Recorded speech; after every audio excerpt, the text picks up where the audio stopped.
Many of us in English Canada don't know much about the Quebec Charter, but I think it was really an important part of the story of Quebec bringing its own charter.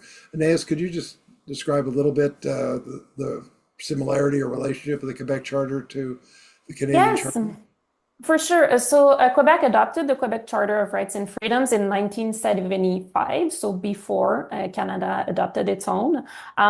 When I was in law school, I was taught that it's essentially very similar to the Canadian Charter. So it protects basic human rights, civil liberties. It goes a little bit further with respect to specific, for instance, the right to privacy is more explicit, the right to dignity is more explicit as well.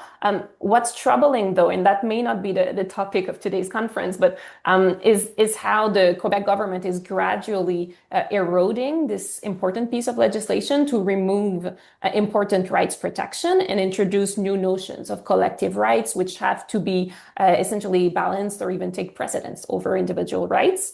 And I'm saying that to highlight the fact that that's one of the problems when you have those provincial legislation that can be amended through a simple majority vote. And that's also one of the main features of the Canadian Charter, which is great, but also a problem sometimes, but which is that it cannot be amended that easily.